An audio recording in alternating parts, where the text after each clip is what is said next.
อนฮนมาถึงเท้าลูกหืนตื่นปกนั่นละกลุ่มพามือวันอ่ำจันเปิ้นเย้าเสียงเก้าย่างลึกปางตึกแต่คนคิดกดน้องหนกตกตื่นด้วยหงอกจุ้มข่าวผู้เด็กหอกเกิดปกมาค่ะออ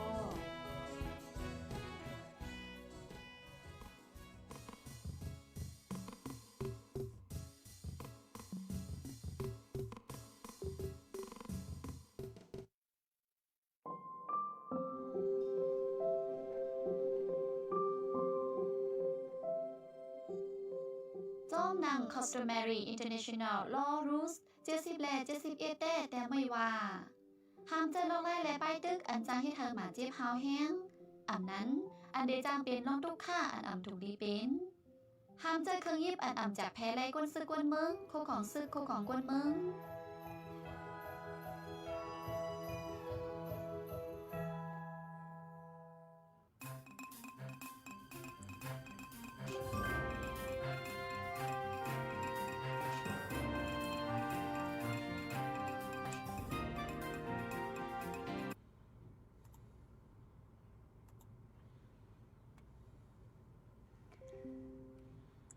มาสูงค่ะต้องตั้งมาสูงถึงพี่น้องเฮาค่ะตั้งซิงกูก็กูก้นขึ้นดีเนอร์วันมื้อในค่ะอยู่ลีกัดเย็นอยู่กูก็กูดีกูตั้งค่ะเนาะวันมื้อในก็มาฮบทบจอมค่ะเฮายิงเงินหอมและอีกป้าตั้งโหเปาก็ลีไล่และแงได้เว้งเก่งใหม่เฮาค่ะนะคะเป็นดีเนอร์ตอนรายการแลกลายไปตั้งหันถึงและอุบโอ้จอมกันกว่านะคะเนาะรายการเฮาค่ะวันปุดกูวงนะคะเมื่อได้ก็แมนเนอร์วันที่3เดือนธันวาคม12เดือนธันวาคมปี2525ค่ะปีเดือนวันได้เฮาค่ะได้ก็2เฮงปีได้2เฮง1ปากปลาย20นี้เดือนเจงมา14ค่ำดีเนอร์วันปุดนะคะมื้อว่าก็อำไลเป็นมาทบกันค่ะก้อยกะเมื่อได้มากขึ้นก็เป็นดีเนอร์ตอนรายการวันปุดนะคะเนาะค่ะอยู่ที่เลยตั้งกันสิเข้ามาถ่อมยินปันเอ็นปันแห้งไว้อยู่ในจึงตรงตักมาอะไรจอมเหมือนกันนะคะเนาะป้าเจมดีจังFacebook และสังนั้นก็อยู่จุ๊บพ่อค่ะและสัง TikTok และสังไหนค่ะวันมื้อในมาพบทบกันใครมีลองตั้งอุบโอเจิงหือใครต้องใครถามก็ลีนั้นอันดี6ข้ออันใครเอามาอุบกลุ่มกันกว่านะคะเนาะมื้อในก็เปิดพักดูไว้ปันพี่น้องเฮาค่ะกว้างๆนะคะเนาะอุบไล่กูอันกูมิ้วไหนค่ะนะค่ะสังว่าเข้ามาถึงยินยาวก็จะย้อนดังโฮมือถึงจะไล่จะแชร์ปันบ้านไหนค่ะเนาะมังก็ติหันแม่นไหนค่ะนะค่ะเพราะฉะนั้นตีออนเอากูก็กว่าดงตักจอมโหบ่เฮาค่ะดีเนอร์วันมื้อในเสียกว่านะคะเนาะมาส่งค่ะมาส่งค่ะค่ะพบทบกันวันพุธนะคะเนาะมื้อในค่ะก็1วงใน1ปุดใน1วงมี1ปุดเนาะ1เดือนก็มี4วันเว้ยใน4วันก็มักปก็อีเลยเงาหลายเจอหลายเปิงอะไรขาดโหงกว่าแล้วก็ย้อนน้อมตูต่อพี่น้องเขาผู้สมีราคาจักเสียงได้มังปอกมังหลายในก็เกี่ยวได้รองอันได้เคยลานั่นบางก็บางอันได้มันก็ซ้ำเกี่ยวเลยลองก้นหนำเพราะฉะนั้นในบ่มาลาได้มาก็เต็มสนใจเต็มเคยทอมนั่นนะก็บ่ได้ในหนังหือกูก็อันสนใจนั่นค่ะพี่น้องเขาเรายืนลาดมากกว่าไรเนาะใครอุบลองสั่งในก็เตเงินว่าตั้งก็ไรก็มันเป็นทางครับก็เปิดได้เป็นรายการนั้นแลกปิ่นไปกันปันตั้งหู้กันปีหู้2ลองหู้1 5กูลองเหมือนซึ่งกาปานเร็วได้มันก็เป็นกาปานนั้นมีสูงใหญ่เลยอายุมันสูงใหญ่เลยความหู้ว่าฉะนั้นมันเพ่งเป้งกันหมดอันเฮาฮู้เปิ้นฮู้ว่ามีดังนำอันเปิ้นฮู้เฮาฮู้ว่ามีดังนำก็เปิ้นได้เผยเป็นครูเผยเป็นอาจารย์ครูว่าอาจารย์เผยได้ก็โดยเสียในโรงเรียนเฮาเนี่ยตั้งดอกได้เฮาขาก็อันเฮาไล่ฮู้ไล่หันได้ยินจังนั้นมันก็เขาเอาเป็นครูเป็นอันการสอนเฮาเนี่ยก็มันก็เฮาก็เอามาใช้ตื้อเป็นพรดีตาตัวเฮายันเป็นเรื่องในวันมื้อนี้ก็เป็นวันพุธแทงในเข้ามาในวันที่3เนาะวงอ่อนตั้งสุดแล้วก็เป็นเดือนสุดท้ายของปีคริสต์เนาะ2เฮง 2เหง25ปีในก็ที่สุดเสียงได้เหลือในก็เพิ่นนั่นแหละอันนั้นก็น้องฝ่ายนึงก็ป้าอยู่ลีนี่ก็แต่เดียวได้มันก็นั่งเมืองไต้ก็ดีนะเมืองไทยต่อเมืองไทยว่ากัดเตะกัดวาน2-3วันเพิ่นมาไหนก็เพิ่นก็ให้ลุมลาป้าอยู่ดีกันป้าเนาะคนกำคนมีเอ็นมีแฮงเสียตาก็จักสิได้ไว้สติฟังแก้มลองปฏิเหตุอุบัติเหตุนั้นอุบัติเหตุอันว่าไปอันภัยตั้งเปลี่ยนกึ่งกลางอันจังพูดเป็นว่าไรแล้วเฮาทางเทอมนั้นก็มีทั้งนำก็ในการสติวิริยะนั้นเป็นการอยู่รอดตาตัวเขาในก็ย้อนฝากกันกูก็อ๋อค่ะ ก็เหมือนหนังว่าค่ะเนาะใครอุบโอ้จึงหือก็ไล่นะคะย้อนเปิดรายการอันให้ปันสนตื้อตั้งไว้นะคะเนาะเพราะเป็นต่างอันได้ก็พี่น้องเฮาคาตีจังอุบจ้อมหรือสีถ่อมไฟเลี้ยวนั่นขนาดเนาะเหมือนซึ่งข่าวว่าซึ่งได้ในจังให้อุบกันค่ะเนาะก็เฮาคาก็ลัดไฟเลี้ยวพี่น้องเฮาคาก็ถ่อมให้จังได๋แต่เสว่าคอมเมนต์มาได้กุ้ยคอมเมนต์นั่นก็มันได้ว่าคือจังเอามาลาดอุบกันจังไหนค่ะเนาะอันได้ก็แต่ละว่าเป็นตื้อตั้งลีที่เฮ็ดให้เฮาคาจำใจกันมาบ่ยก็หาขออุบโอมาแล้วก็มาอุบโอเรียกลายตั้งฮู้กันไหนค่ะอ๋ออ๋อค่ะก็อันเบิดได้เหมือนจังวันนั้นเนาะเหมือนน้องเงินหอมรัดกว่านั้นไปอันที่ข้อหนึ่งคุกแต่รายแรกข้องสั่งคุกแต่รายแรกเขามาอุบกันไหนก็มันก็เป็นพรดีอันหนึ่งก็เมื่อไปเราสั่งมาไหนก็เตะขนาดถึงที่วงป้นมาเฮาคาอะไรอุบกันเกี่ยวกับรองไทยและไทยใหญ่อันคือเป็นห้องเขาไทยใหญ่อะไรมีย่อยักษ์ว่ามีย่อยักษ์นั่นเทคหนึ่งเนาะเกี่ยวกับรองอันไทยใหญ่มีย่อยักษ์ว่ามีย่อยักษ์ว่าฉะนั้นมันก็เป็นเรื่องอันเล็กๆไว้กำใจเกี่ยวกับเขาว่าก้อยกาปุตตาคนพี่น้องไทยเขาในมันก็เป็นเรื่องใหญ่เตี้ยๆนั่นน่ะเขาตีเลยเตรียมใส่ล้อป้าย่อยักษ์แน่ป้าย่อยักษ์แน่ในเขาต่อเขาก็ยังตึกกวังก็เพื่อคืออะไรในตั้งหลวงปองซึ่งแต่ตึงแจ็บตัดตึงเฮ็ดมาตั้งใจตื่นมาว่าไทยเนี่ยมันเป็นมีย่อยักษ์ครับเพราะว่าไทยอันมีย่อยักษ์เนี่ยมันเป็นป้นสัตว์ข่านเพราะเหมือนเรื่องการเบอร์กูบอกได้ของค่าเนี่ยมันก็มาพ่นเบอร์กาปันเบอร์คุณคำเจ้าตัวที่5นั่นแต่ปลดปล่อยปันถาดเนี่ยค่าจุนนี่นั่นน่ะมันก็แล้วค่าเนี่ยปันค่าเนี่ยมันก็เหมือนเรื่องเป็นก้นอยู่เต้ๆแลมีเสียงมีอำนาจมีลองตัดสินใจสั่งไรของกล้วยเหตุเป็นใจที่คือกะไรเฮ็ดนั้นใครเฮ็ดก็ย่อมใครเฮ็ดก็ย่อมนอกจากนั้นยังเอามีการขายเป็นกันแท่ง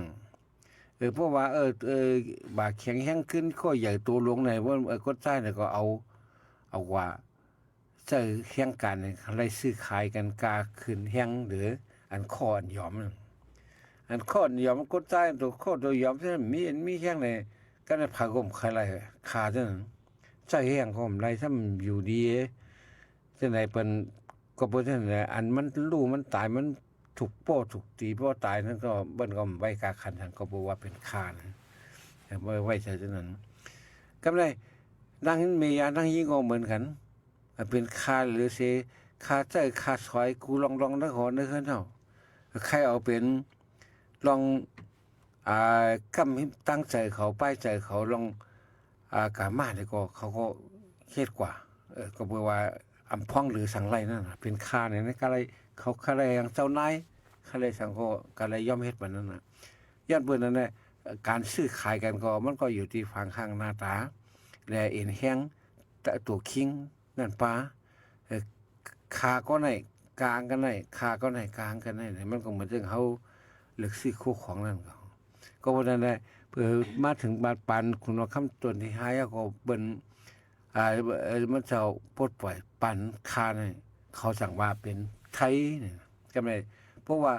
ป้นศีรษะคาเนี่ยก็บอกว่าเป็นไทยเพราะว่าไปไทยเนี่ยบอกว่าร้อนแล้วก้อนคอยไทยเนี่ยอันไทยตัวนั้นได้ มันก็ใช่ว่าไทยมียอยักษ์มียักษ์มันก็ตื่นว่าไทยเนี่ยนั่นเสียงมันก็ตื่นออกว่าไม่ได้เพราะว่าไทยเนี่ยมันหมายถึงว่าคือก้นไหล อ๋อค่ะ มันหมายถึงว่าเจื้อจัดอะไร เพราะว่าเป็นไทยเนี่ยมันบอกว่าเป็นเออเออมันใช้คายเอามันป่นจัดคายเอาเนี่ยเป็นไทยเนี่ยมันดอดแล้วคนก็ไหนเป็นคนดอดแล้วเพื่อจะซื้อเพื่อจะขายมันได้เพื่อจะใส่มันให้สังกำไรมันมีใจมันตัวมันมักมันตัวมันห้องกล้วยมันมีหลองพองงำตัวมันห้องกล้วยเพิ่มมาติ๊กติ่งกำงำใส่มันไรอันนั้นบอกว่าไทยตัวนั้นน่ะมันจะว่าเป็นไทยพี่น้องไทยมันจะคนไทยมันจะคนไทยมันจะคนอีสังก็ย่อคนเขคนใกล้อย่างเงี้ยเพราะว่าบอกว่าก้อนนั้นมันจะไทยเนี่ยเพราะนั้นมันเป็นไทยเนี่ยเพราะมันเป็นไทยเนี่ยบอกว่ามันจะขาอันนั้นได้หมายถึงเป็นไทยเป็นคนไทยหมายถึงคนไทยก็ก็ว่าเสเล่นหลังมาให้นักวิชาการว่าไอ้ผู้โรงเรียนของไทยเนี่ยมาเฮ็ดว่าไทยอันมียอยักษ์นี่เป็นไทยอันอยู่นอกเมือง อ๋อค่ะ เพราะว่าไทยอันมียอยักษ์นี่เป็นในเมืองนี่แห้งได้ว่าไทยอันมียอยักษ์นี่บอกว่าเป็นเชื้อจัดคือโกนเป็นเชื้อจัดคือโกนคือหนึ่งนี่มียอยักษ์เพราะว่ามียอยักษ์นี่เป็นไทยอันว่านั้นมันหมายถึงว่าคือโกนหังมันบอกว่าเป็นเขเป็นกะลาเป็นมานเป็นไตเป็นไทยสังมันบอกว่าอ่ำใจขี้ขามันใจขี้ขาแล้วมันดอดแล้วห้องกล้วยมันพองงำตัวมันเป้ตัวมันเอาตัวมันห้องกล้วยผมใจวันไหนผมเจ๊กเตียงวันไหนเนี่ยอันนั้นเป็นไทยก็เพราะฉะนั้นอันไทยเนี่ยก็ได้ข่าวทราบว่ามาไว้เป็นมาเพราะว่าไทยมีเนี่ยเป็นเจิงไตไทยนักวิชาการเขาผู้โรงเรียนเขาได้เอามาเข้าใจว่าเป็นไตเพราะว่าไตเนี่ยมันใจไทยก็กับมันเป็นไตก็กับเขาซ้ำป้อมคายไรว่าเป็นไทยเนี่ยเขาซ้ำมานำตัวไทยมาใส่ล้างนาอย่างนั้นไทยใหญ่แห้งว่าไทยใหญ่เฮียงเลยเฮียงว่าไทยซ้ำมาใหญ่แทงกำไรไทยลือไทยขืนไทยเมาอ่ะใช่ไหมพี่น้องไตจะนั่นห้องตัวเก่าว่าเป็นไทยเขาห้องตัวเขาว่าเป็นไตไว้พี่น้อง12บรรณาเขาห้องตัวเขาเป็นไตไว้ยังว่ายังไปว่าไตลือรู้ก่อนเมืองไตเนี่ยมันเมืองคอนเขาว่าเมืองไตเขาเป็นเมืองคอนอะไรจังไหนก็เพราะฉะนั้นแหละอันไทยเนี่ยเขากลมป่องใจ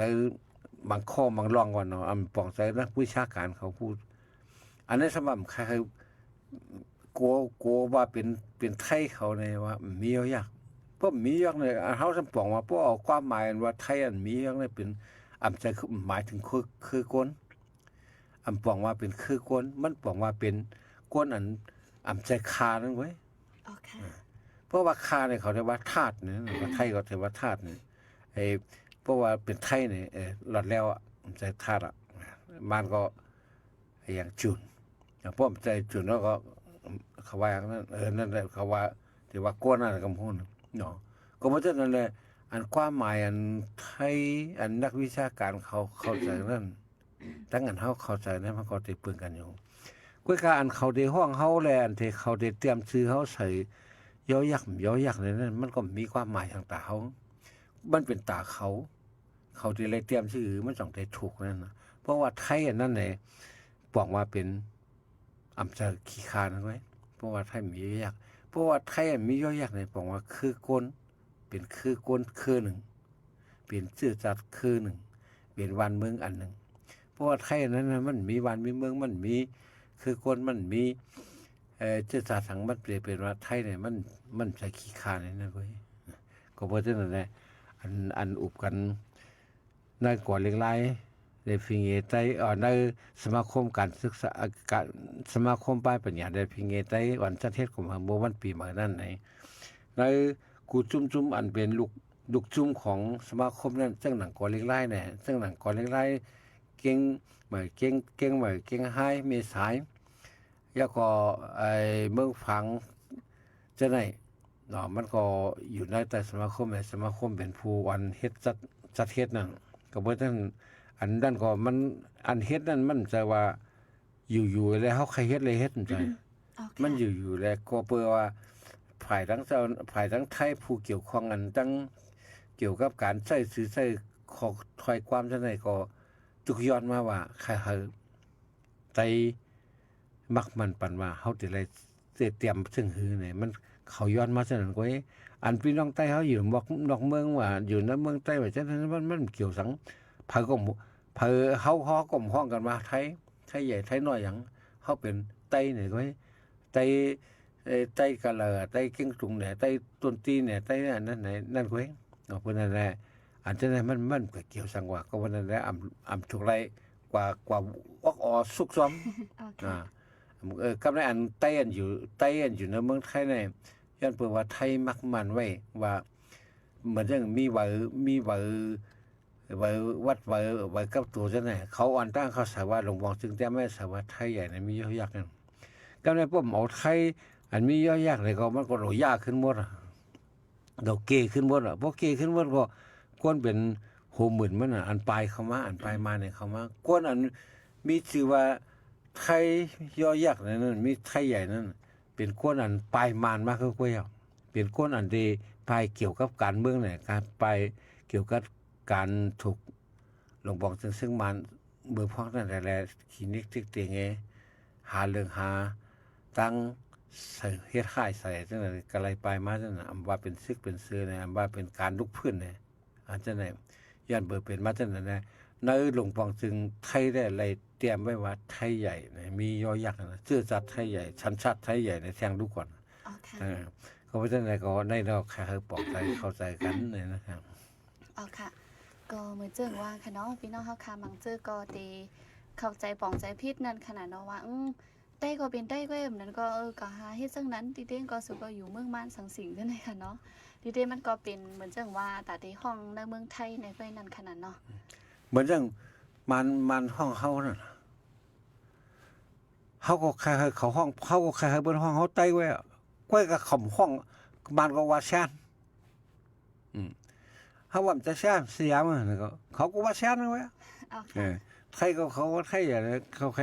เตรียมออกเสียงสิก็มันก็เฮากลุ่มทางว่าอื่นนั่นน่ะก้อยก็เฮาได้ห้องตื้นห้องตัวเฮาว่าใต้ไว้เฮายอมรับมันเป็นห้องเฮาแซนก็แล้วเป็นห้องเฮาแซนก็แล้วเป็นห้องเฮาไทยใหญ่ก็แล้วเป็นห้องเฮางิ้วก็แล้วจังนั้นนะเฮาบ่ยอมรับว่าเป็นห้องเฮาจังนั้นก้อยก็ตัวเขาไทยเฮาถึงเป็นไตเฮาห้องตัวเฮาก็เป็นไตไว้ไตเหรอไตกะละไตกาลี่กุนหิงเนี่ยคนเฮียงเนี่ยไต้เก้งตุงเนี่ยไต้ลาเซียวเนี่ยเขาก็ห้องกันจนไต้ไว้ก็เพราะฉะนั้นเนี่ยห้ำจุกไรก็เอามาใส่ออกทางว่าฉะนั้นเปิดห้องเขาไว้ห้ำใจเขาห้องเขาค่ะ เอาค่ะอันนี้ก็สั่งว่าปองใจไว้จังไหนก็ตีบ่ไล่เถียงกันแห้งค่ะเนาะ เอาค่ะ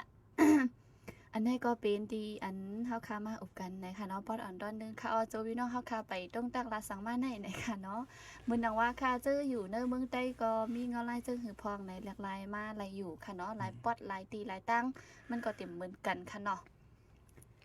บางพื้นที่ก็ลองจับเพียนก็เคยว่าแห้งไว้ค่ะเนาะอันที่ซึ่งมันก็เข้าติ้งยอบเหมือนดังก็มาตั้งหิมเมืองน้องตั้งจอกแม่ในเฮ็ดจังไหนค่ะนะไกยินข่าวขึ้นมาในหลายวันไหนค่ะใช่ครับในโลกในกุฏิเนี่ยก็เพราะว่าควรเขาได้มีใจโลภะตัณหามานะเฮ็ดแลมันเป็นเรื่องเก่าหิมเมื่อหิมเก่านั่นกล้วยมกายก็มีจังเพศภาวะเหมือนจังเมื่อเดียวเมืองไทยได้ปอดของถูกน้ำท่วมเท่านั้นก็มีคนตายเป็นโหปากมันมีคนตายเป็นนับปากขึ้นก็เพราะฉะนั้นแหละใส่กำเฮาไว้เนาะเปิ้นก็มีหวยเมืองเปิ้นก็เป็กสมว่านี้ซึกมีเสือในเสตาก็อันภัยธรรมชาตินั่นมันก็เวมไรนั่นเหมือนเรื่องลองศึกษาเนี่ยก็เหมือนเรื่องไทยเรื่องกัมพูชาเนี่ยก็มันก็มีปัญหากันอยู่กำในเหมือนเรื่องซ่อมแดนดินนี่นะว่าเมืองไรว่ามันมีกุฏินำได้ถึงที่ไรตึกกันห้ามไรตึกกันหน้าถึงที่ไรอุบกันหน้าถึงที่ไรเถียงกันหน้าในพิษโมกันนะฉะนั้นมันก็ถึงมีกุฏิเพราะว่าแหลนลิ้นในมันก็แน่นอนน่ะก็เพราะว่าจังเจ็บหลกมีมาเนี่ยมันโคนเขาเนี่ยมันเหม่เอาไว้ล่ะมันสั่งเอาไว้ล่ะ เหมือนอย่างอเมริกาเนี่ยก็มันจะของอเมริกันไอ้เขามัดอีโคมกันอะไรเป็นอเมริกันมากไหมเนาะเหมือนจะกูบอกว่ามันก็เป็นคนกว่าหาหาคำกับคุดคำเนี่ยกระเหลียงว่าอันนั้นว่าอันนี้แหละกูเจ้าคือมาหากินนั่นน่ะมาขุดมาเฮียงไหนกันแล้วก็มาเป็นวันมาเป็นมาเป็น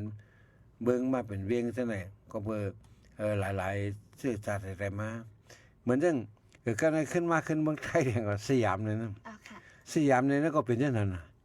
มันใจเมืองของไทยมันใจเมืองของเผอมันเป็นกวนอันมาอยู่มากล้ามาขายมาสร้างรักปักฐานอะไรอยู่ๆก็เป็นสยามเนี่ยเพราะว่าเมืองสยามเนี่ยก็ไม่ไทยก็กูเวินก็มาเปิ้นอันมาอยู่จังนั้นก็กูเวินว่าเป็นเมืองเปิ้น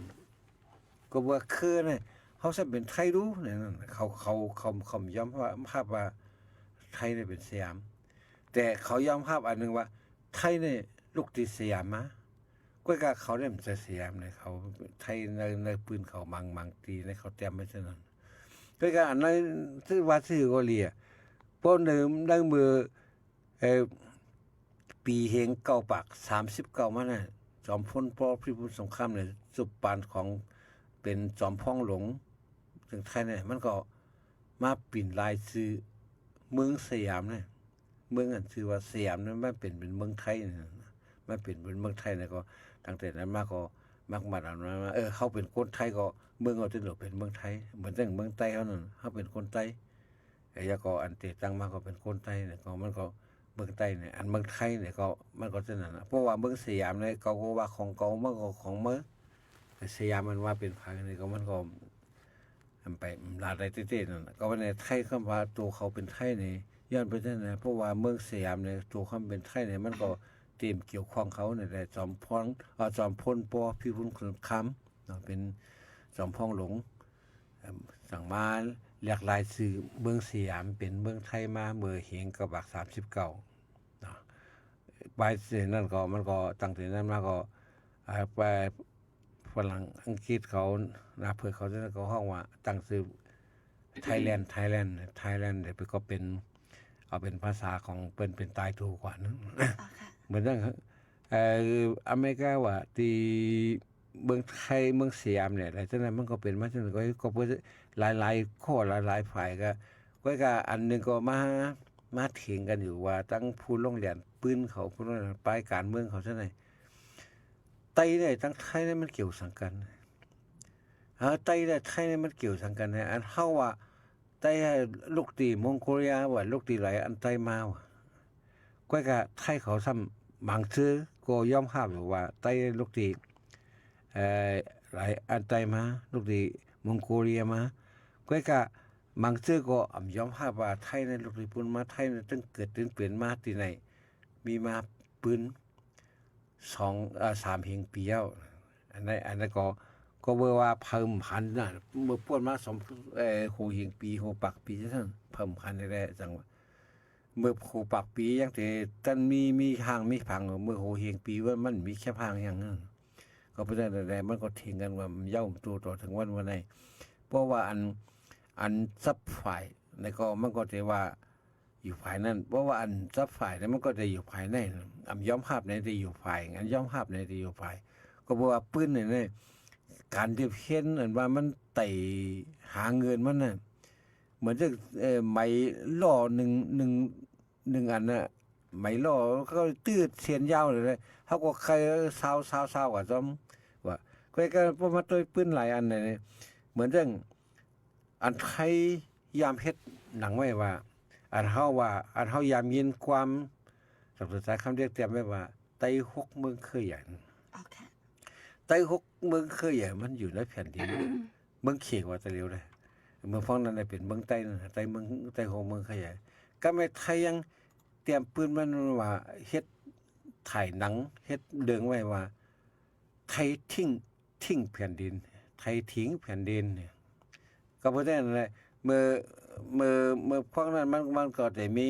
แผ่นซีดีนั่นเนาะอันเป็นหนังว่าแต่เดี๋ยวได้มันหายากเนาะกำไรอันแทงมีปับดิก เขาแต้มไม่ว่าไทยทิ้งแผ่นดินเนี่ยก็ยังนั่นหาอ่านด้วยก็ไรบางซื่อมันก็เป็นเบอร์พ้องนั่นแหละเขาก็อยู่ตั้งโฮมกันตั้งเขยอยู่โฮมกันใจอยู่สุนทรเราเล่กันเมืองเขเมืองใต้เมืองเขเนี่ยมันจับกันวัดนั้นมันได้ไหนอันว่าไต้6เมืองเคยใหญ่ต่อถึงเบอร์พอล่มแล้วทั้งหมดเนี่ยก็เปิดสั่งเลยมันก็ประมาณด้วยปืนมันอันนั้นเนี่ยมันเป็นปืนของไต้เขาเต้ๆแต่ก้อยก็ไทยก็ทำมาเตรียมที่นั่นก้อยก็บางซื่อก็คำย้ำภาพว่าปืนนี่เป็นของเป็นไทยมันจะคนไทยเนี่ยมันจะว่าลูกตีไหลอันไทยมามันจะลูกตีมองโกเลียมาก็แต่นั้นก็ปืนนั่นว่ามันก็เป็นการเทียงกันอันนึงเนาะเพราะก็พอโหเฮงปีผมก็หันนั่นเต้นั่นน่ะมันบางอันก็ใครจ้อมไม่ได้ล่ามเอาพอไงใครจ้อมเอาได้หาหลักฐานมาได้เลยเฮงปีได้มันจะง่ายๆแต่หันหลักฐานมันค่ะอันนี้ก็ใจที่ขนมเบอร์นังในปืนไต้เฮาค่ะจังได๋ก็มันก็ยังเบิ่งกันขนาดอันที่ก้อนนึงและก้อนนึงแต้มนั่นขนาดไหนค่ะเหมือนว่าก่อนเมื่อใกล้ค่ะเนาะอันที่เฮาค่ะก็ขึ้นมาถึงตั้งร้องในขนมเหมือนฮู้บ่ค่ะละก่อนเมื่อใกล้จ้าเพียนในมันก็มีกูมึงใจว่ามึงเฮากุยค่ะเนาะไรว่ามีกูเตี้ยวค่ะนำไรเอค่ะเนาะอันไหนมังจื้อเหมือนจังในเมืองเฮาค่ะก็ก้นหนุ่มกำนำก็ดีกว่าเหตุการณ์นั่นขนาดเนาะอันไหนมังจื้อก็ว่าสิเฮ็ดหรืออ่อนกันแก้ฤทธิ์หาทางออกนั่นคือก้นหนุ่มเฮาค่ะที่ก็เกี่ยวข้องจ้อมเจ้อนั่นในนั้นขนาดนะเมื่อเร็วได้ลงได้มันเป็นปัญหาใหญ่อันนึงนะเนาะเกี่ยวกับสแกมเมอร์ว่าcall center ว่าจังได๋มันเป็นปัญหาใหญ่มันตัวโลกอ่ะมันจะเรียนดินในไต้เข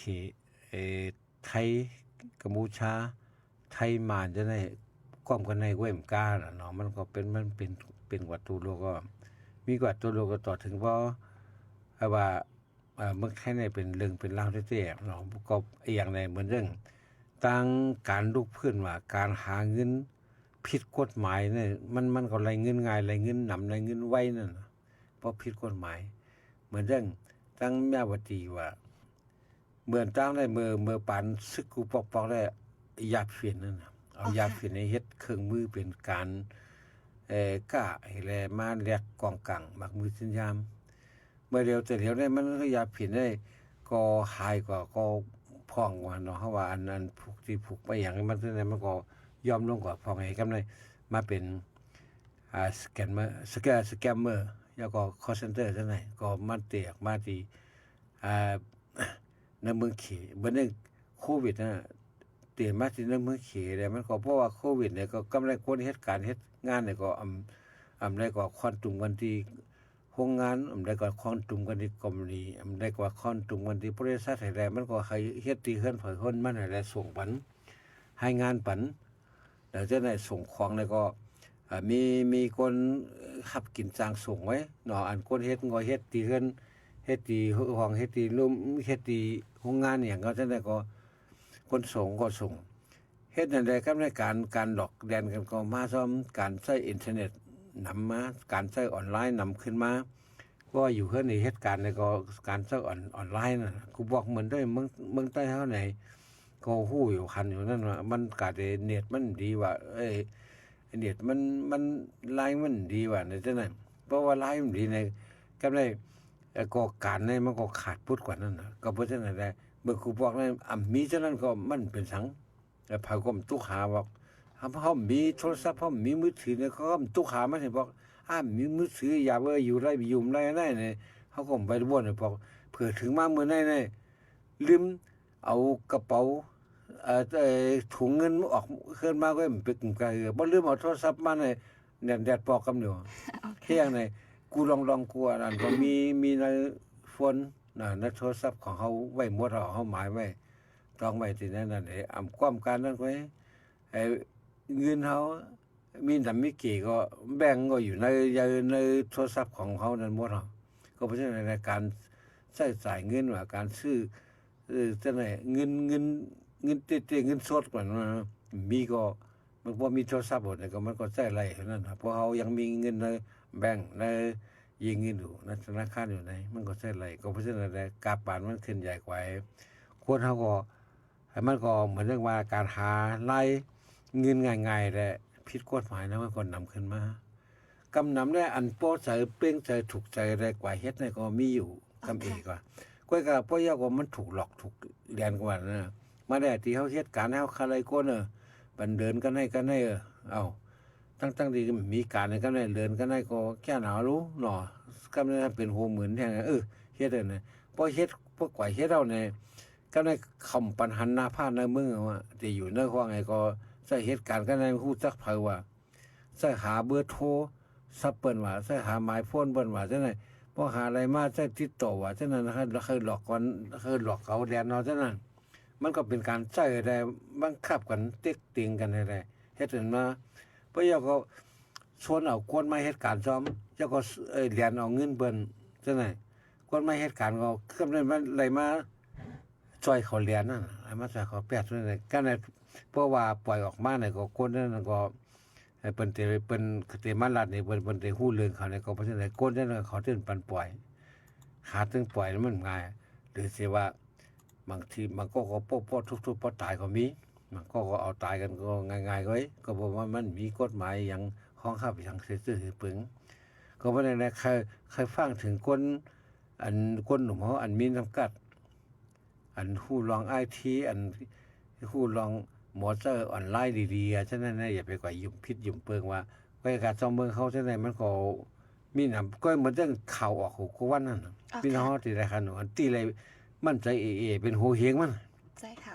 ะมันจะว่า50ข้อ20ข้อมันจะก็บ่ทันได้เก้ากั้งนี่ตียับปันเขกดเขียนมาเฮ็ดออนไลน์อันมาเฮ็ดคาสิโนผิดกฎหมายจังได๋แหละต่อถึงเขาเลยแห้งที่เขอะไรเขาจังเขาตึกมาเอา1027ได้เป็นหลักให้แล้วพื้นมาซั่นน่ะ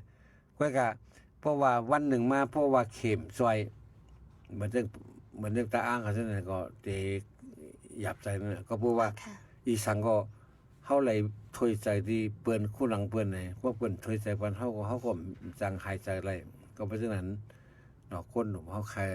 ให้ฟังว่าอย่าไปทางอย่างว่าไรเงินง่ายไรเงินดีไรเงินไว้พวกเฮาเฮ็ดแล้วมันก็ออกขึ้นได้เหมือนเรื่องก้นกายาก็พวกค่ะก้นกายาก็ป้องได้เข้าตรงวงเขายาวในไรกายาเนี่ยเขาก็ปั่นมันออกก็เฮ็ดปอง2ปองไว้บ่ไรเงินก็มีเงินแล้วก็เขาป้อเนี่ยมันป้ออะไรเขาได้มาใช้เนี่ยป้อมเฮ็ดปั่นเขาเนี่ยเขาจะมาหาเรื่องหาเล่าให้ก็เก็บเปียร่าเนี่ยฉะนั้นก็มีกันตั้งนำนั่นย้อนนั้นอันนั้นก็เหมือนกันเพราะว่าคนอันเขาไล่เงินฉะนั้นมันจะลุอันมันเป็นก้นหลงอันมีน้ำมีตาอันมีเป็นมาโตเกมาเพียจังได๋ต่อถึงเฮาคันนั้นน่ะต่อถึงเป็นลงโคนาลงบองจึงต่อถึงอันถูกในกัมพูชาว่าจังได๋เงินกัมพูชาอันใดมาเจอในหลวงบองจึงได้ 60% น่ะเขาว่าเป็นเงินอันไหลมาที่จากสแกมเมอร์ค่ะก็เพราะฉะนั้นเฮาว่าอย่าไปก็ลุมยุ่งความเป็นง่ายๆอะไรหาเงินง่ายน่ะไว้น่ะฉะนั้นบ่กันนั้นค่อยไรนั่นกว่าเนาะบ่มีพี่น้องเฮาที่อะไรไม่ใจเป็นห่วงเขาเฮ็ดนำเฮ็ดเกตและนำได้เองแล้วก็มันอยู่ที่อันเฮาไหลซ้อมพ่อแม่ซอยพ่อซอยแม่นั่นเลี้ยงพ่อเลี้ยงแม่อีรอนั้นก็บุญแล้วอย่าไปกว่าทางใครเป็นหูหมื่นหูแสนหูล้านคำเดียวนั่นค่ะอันนี้ก็เหมือนว่าค่ะเนาะไรหันก็เฮ็ดกันก่อนนำค่ะเนาะมังจื้อก็ยันเจอเล่าผ้าไรเอาไรแทงนั่นค่ะเนาะเทียงเปิงก็เหมือนฮู้บ่ค่ะว่าบ่ว่ากะเฮ็ดเดียวในตาติขึ้นออกมาในมันง่ายค่ะเนาะเหมือนนังมันใครแรงเงินง่ายมังก็ค่ะเนาะแรงเงินง่ายบางทีก็บ่เลงมันเลงอันก็เฮ็ดจอมนั่นบ่ว่ามาเฮิรนขึ้นมาห้องให้กาจังไหนก็มีนั่นขนาดเนาะก็เพราะว่าไปเลยเกี่ยวข้องจอมได้ก็ตีตื้นหลีในนั่นค่ะ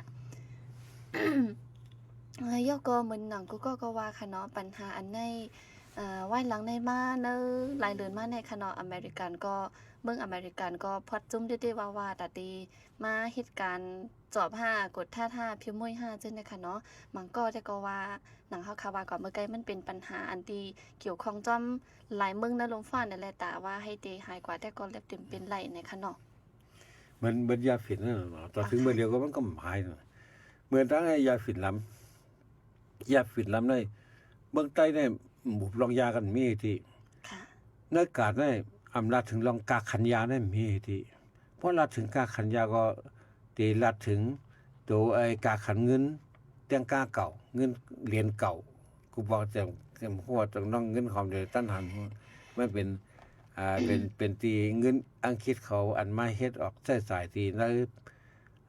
อินเดียเมื่อเขามาพองงำเหนืออินเดียนั่นเหรียญเงินอันนั้นเหรียญนั้นยังใช้มาถึงเมืองใต้นั่นฉะนั้นเป็นเงินอันซื้อยากันขายยากันก็เพราะว่าเงินเท่านั้นมันในเสริมสิกฮัก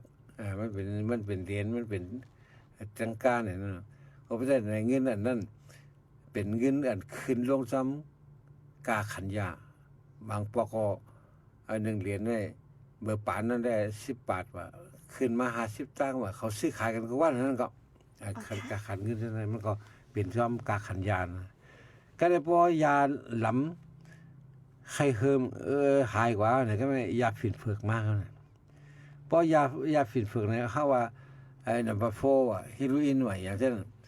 เพราะนั้นมาก็เพราะนั้นแล้วก็มาทางไอว่ะเนาะยาน้ำแข็งก็ได้มันก็มาหลายอย่างอันนั้นผู้จักมีทางตั้งนั้นก็เบอร์ชื่อมันก็แบบมากับในก็ยามาก็อันนั้นมันมีกันนั่นมีกันได้เนี่ยพอยามาเขาเนี่ยมาคอเซนเตอร์สแกนเมอร์จะเนี่ยจำมาจำที่ผู้ว่าหลังได้แต่มีอย่างมากถึงอันนี้มันเป็นการอันหาเงินง่ายในการผิดกฎหมายการผิดกฎหมายว่าเมืองไหนก็มันผิดกฎหมายแล้วก็การหาเงินง่ายนะก็อยู่กันอะไรก็ต้องหาง่ายก็กับพอคัดเฮ็ดแล้วก็พอเฮ็ดแล้วก็ขึ้นไรพอบางก็ยังไปจันมากมันมีทั้งไปจันรวยก็ว่าตายก่อนก็มีก็อันจะไหนมันพออันติดคุกติดคอกถูกขังจะไหนก็นับ60 ปีนะที่เห็นก็25 ปีนั่นแหละเพราะเมืองไทยก็บอกให้ย้อนเพราะฉะนั้นแหละการอันผิดกฎหมายนั่นเหมือนคอลเซ็นเตอร์ว่าสแกมเมอร์ว่าจะนั่นก็เหมือนกันเมื่อเร็วได้เพราะว่าลูกนั้นมาเนี่ยเหมือนเขมาเงียบว่าตั้งอันไทยเอาส่งบันกว่าอันที่มาตั้งเมษายนเอากว่าแหมแบบก็มีตั้งนำแล้วก็เพราะว่าเขก็เขาฮู้ว่ากวนเขาได้กวนเขได้ออกมาเฮ็ดหากินผิดกฎหมายเมืองนั้นเมืองไหนเนี่ยเมืองเปิดนั่นน่ะเนาะแปกซ้ำอำคัดเฮ็ดในเมืองเขาก็ซ้อมเอาเรื่องซ้ำแกดเขซ้ำเฮกังซ้ำงับซ้ำตีได้เอาตายก็มีทั้งนำก็เพราะฉะนั้นน่ะมือพวกนั้นก็เก้าข้างก็ดีอ้างก็ดีเขาก็เลยแห้งใส่เตียนเขปันแห้งเขาจะช่วยผิวงับอันนั้นได้มันก็จะเป็นเกี่ยวกับลองคาสิโนกำนำกันเนาะคาสิโนผิดกฎหมายเนี่ยฝั่งลองผิดกฎหมายกับในคอลเซ็นเตอร์ตัวไหนมันก็มาถึงกว้างกว่าทั้งโลกในปอดเอเชียมันก็เป็นหลังสุดเลยต่อถึงอเมริกาพวกเขามาต่อถึงที่ยึดเงินกันคู่ครองกันเป็นเฮงล้านเป็นหมื่นล้านกันแล้วในบอกว่าเฮ็ดเจ้ามีก็มันก็ลดตั้งพิษเนาะเฮ็ดเจ้าก็มันก็ลดตั้งที่ป้อไหลฉะนั้นมันจังดึกไหลตั้งป้ออะไรเข้าว่านึกว่าเฮาเนี่ยที่จมฟังอยู่นั่นต่อพอตายนั่นญาติพี่น้องเฮาก็ที่ไรขี้เหงาซ้ำจังทบจังหันกันยินซีกันก็ถูกเปิ้นป้อเปิ้นเอาตายแล้วก็มันใจกันค่ะอันนี้ก็เหมือนเมืองไทยซึ่งเก่งแบบนี้ก็แค่ยินข่าวอันนี้ที่ยอบไหลอยู่ขึ้นตึกเป็นหลังจังได๋ค่ะเนาะค่ะอันในกำนำก็มันก็อันโหเกมันกำนำก็มันก็เป็นเขเขาว่าชิ้นเท่าเนี่ยชิ้นเท่าเนี่ยก็ซีโมนนั่นเนาะมันปังแดงแล้วก็ที่ว่าลำเนี่ยก็ซ้ำลำเพราะลำเนี่ยก็เขาก็ตีหูนั่นสายไม้เขาขึ้นสายไม้ลำมันก็เลยมันโหมดนั้นว่านั้นมันพิษเงามือถูกนั่นนะว่าเขอันเขาห้องว่าชิ้นเท่าแล้วก็เขโหมดนั้นโหมดสุนหุนนั่นผู้ว่าอันมันชื่อนั่นอันจะได้เจ้าแทงอันก็ไทยก็มันมีเจ้านาทีอันชั้นใหญ่ชั้นสูงมาแต่ใดรับหูรับตาปล่อยปันตื้อตั้งเขาเลยม่วนซอกเข้ามา บางซื่อก็ฮู้บางซื่อก็บ่ฮู้บางซื่อก็ไล่กินไล่ย้อนจอมมันนี่นั่นก็เป็นเกี่ยวทั้งการผิดกฎหมายอะไรอันใดถูกติงยับก็มีทั้งนำเจ้าหน้าที่ไทยก็อันที่ซื่อสัตย์นึงว่าเนาะซึ่งก็มีทั้งนำอ๋อค่ะในก็เกี่ยวลุยลอง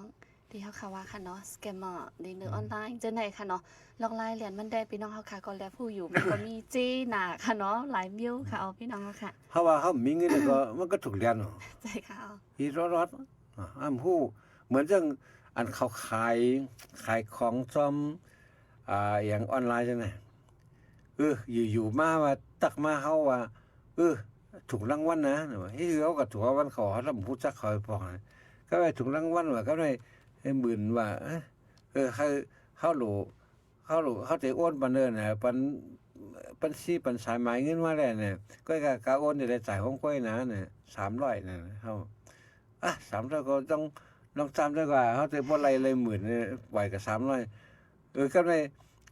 แล้วว่า3โอนมัน300ได้ไรนะไปจ่ายโดยใส่จ่ายภาษีน่ะใส่จ่ายขวัญปันลงปังซึ่งขวัญก็600นะ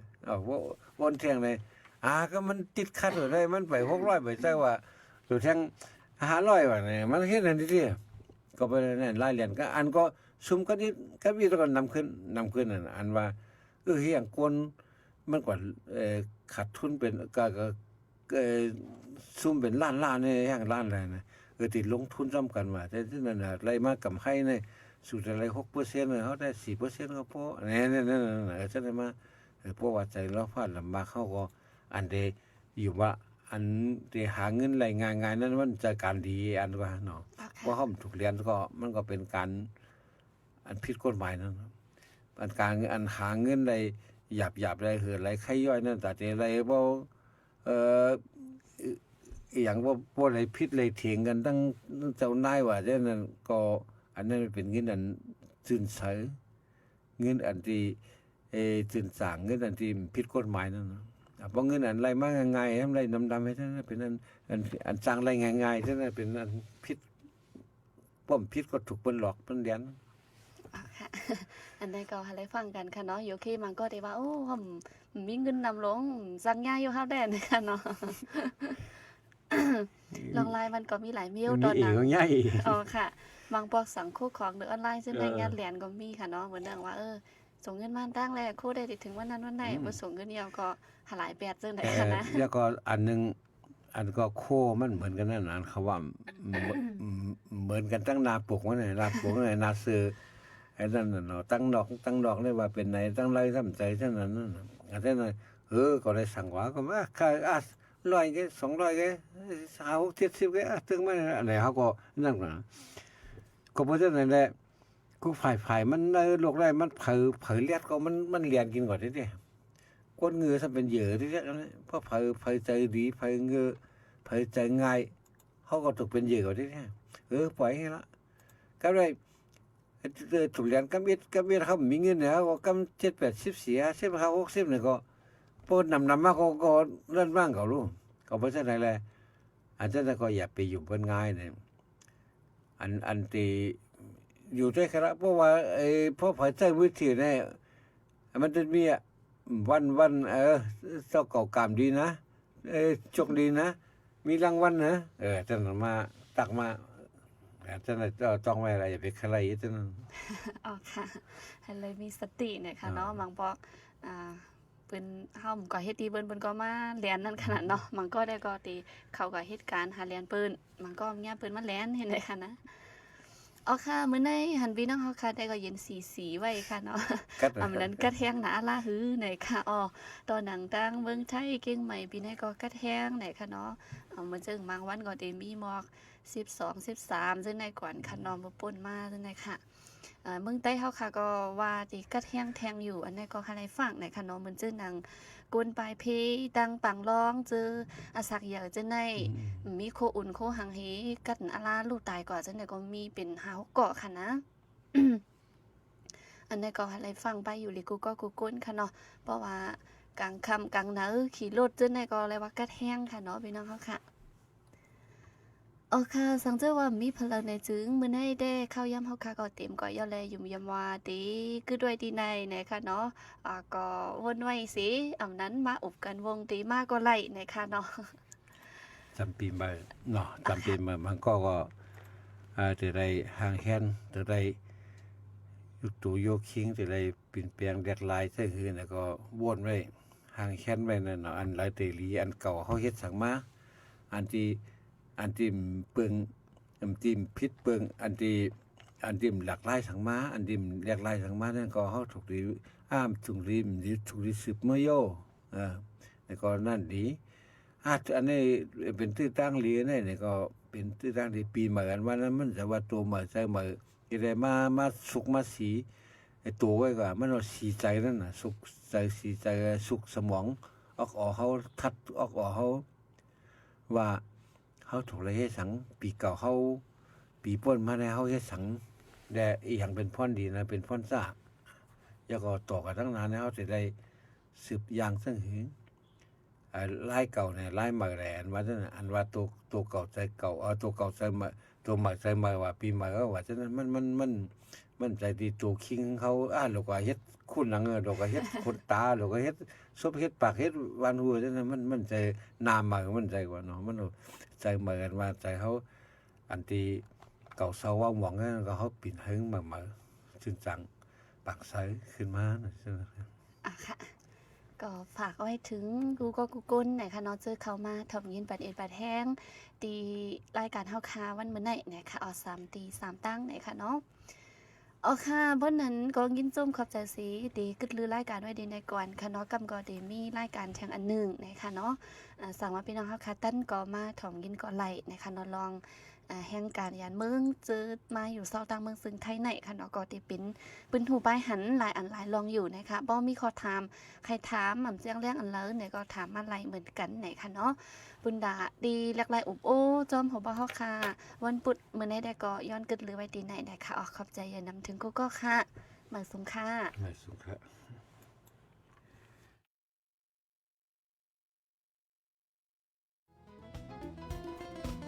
ผู้โดยหอกคานปากพาวฝากดังรู้เสียงโหใจก้นมึง SHAN Radio